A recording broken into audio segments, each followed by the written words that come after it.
ಆಗಲಾರಂಥ ವಿಷಯಗಳು ನಮಗೆ ಗೊತ್ತದ. ಅದೇನೂ ಇರಲಿ, ಇವತ್ತು ಪ್ರಧಾನಿಯವರು ಒಬ್ಬ ಹೊಸ ರೂಪದಲ್ಲ ತಮ್ಮ ವಿಚಾರಗಳು ಹೇಳಿದ್ದಾರೆ.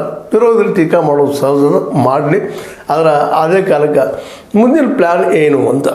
ಯಾಕಂದ್ರೆ ಇಲ್ಲಿಯವರೆಗೆ ಈ 10 ವರ್ಷದ ಆಡಳಿತದಲ್ಲ ಕೇವಲ ಈ ನಮ್ಮ ಕಾರ್ಪೊರೇಟ್ಗಳಿಗೆ ಹೆಲ್ಪ್ ಆಗುವಂಥ ಒಂದು ವ್ಯವಸ್ಥೆಯನ್ನು ಮಾಡ್ಕೊಳ್ತಾ ಬಂದರು. ಇವರು ಮಾಡಿದಂತಹ ಈ ಒಂದು ಏನಪ್ಪ ಅಂದ್ರೆ ನಿಮಗೆ ಗೊತ್ತಿದ್ದಂಗೆ ಸಾರ್ವಜನಿಕ ರಂಗದ ಉದ್ಯಮಿಗಳನ್ನು ಪ್ರೈವೇಟ್ ಕೊಟ್ಟರು. ಒಂದು ಸಾರ್ವಜನಿಕ ಉದ್ಯಮಿ ಇವರು 10 ವರ್ಷದಲ್ಲಿ ಒಂದೂ ಎಸ್ಟಾಬ್ಲಿಷ್ ಆಗಲಿಲ್ಲ. ಏನು ಸಾಧ್ಯ ಈ ಕಾರ್ಪೊರೇಟ್ಗಳಿಗೆ ಕೊಡುವಂಥ ಪ್ರಯತ್ನ ಮಾಡಿದ್ರು. ಕೊನೆಗೆ ಅಗ್ರಿಕಲ್ಚರ್ ಅವ್ರಿಗೆ ಕೊಡುವಂಥ ಪ್ರಯತ್ನ ಮಾಡಿದ್ದಾರೆ.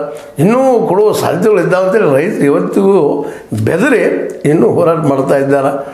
ಮತ್ತು ರೈತರಿಗೆ ಕೊಡಬೇಕಂತ ಈ ಒಂದು ಏನಪ್ಪ ಅಂತಂದ್ರೆ ಸಪೋರ್ಟಿಂಗ್ ಪ್ರೈಸ್ ಅದು ಇವತ್ತಿಗೆ ಕೊಡ್ತಾ ಇಲ್ಲ. ಕೊಟ್ಟಿದ್ದೀರಿ ನಾವು ಅಂತಾರೆ, ಕಾನೂನು ಮಾಡಲಿಕ್ಕೆ ತಯಾರಿಲ್ಲ. ಯಾಕೆ ಕೇವಲ ಬಲ್ಲಿ ನೀವು ರೇಟ್ ಹೆಚ್ಚು ಮಾಡಿಬಿಟ್ರಲ್ಲ, ಆ ರೇಟ್ ಅವ್ರು ಕೊಡ್ಬೇಕಲ್ಲ, ಕೊಳ್ಳೋರು ಕೊಡ್ಬೇಕಲ್ರಿ. ಅದನ್ನು ನೀವು ರೇಟ್ ಮಾಡಿರಿ, ಇಷ್ಟಕ್ಕೆ ತೊಗೊಳ್ರಪ್ಪ ಅಂತೇಳಿ ಅವ್ರು ತೊಗೋಬೇಕಲ್ಲ. ತೊಗೊಳ್ಳೋಂಥ ವ್ಯವಸ್ಥೆ ಏನು ಮಾಡಿದಿರಿ ಅದನ್ನು ಇವತ್ತು ಕೇಳ್ತಾ ಇದ್ದಾರೆ ರೈತರು. ಅದಕ್ಕೆ ಪರಿಹಾರ ಅದ್ರ ಬಗ್ಗೆ ಏನು ಮಾಡ್ತಾಯಿದ್ದೀರಿ? ಅದೇ ಕಾಲಕ್ಕೆ ಈಗ ಸಾಕಷ್ಟು ಮಾತು ನೀವು ಗ್ಯಾರಂಟಿ ನೀವು ಘೋಷಣೆ ಮಾಡ್ತಾಯಿದ್ರಿ.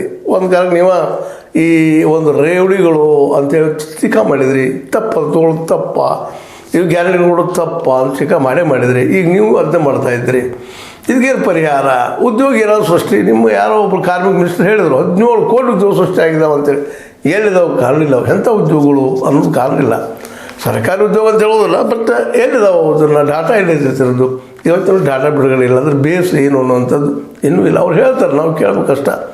ಅನೇಕ ಫಾಲ್ಸ್, ಅದು ತಪ್ಪಾದ ಡಾಟಾಗಳನ್ನು ಎಂಟ್ರಿ ಮಾಡುವಂಥದ್ದು ನಾವು ನೋಡ್ತಾ ಇದ್ದೀವಿ ಇತ್ತೀಚೆಗೆ. ಇದನ್ನು ಸ್ವತಃ IMF ಉಲ್ಲೇಖ ಮಾಡಿದ. ಹೌದಪ್ಪ, ಕೊಟ್ಟಂಥದ್ದು ಸರಿ ಇಲ್ಲ ನಿಮ್ಮ ಡಾಕ್ಯುಮೆಂಟರಿ ಅಂತೇಳಿ.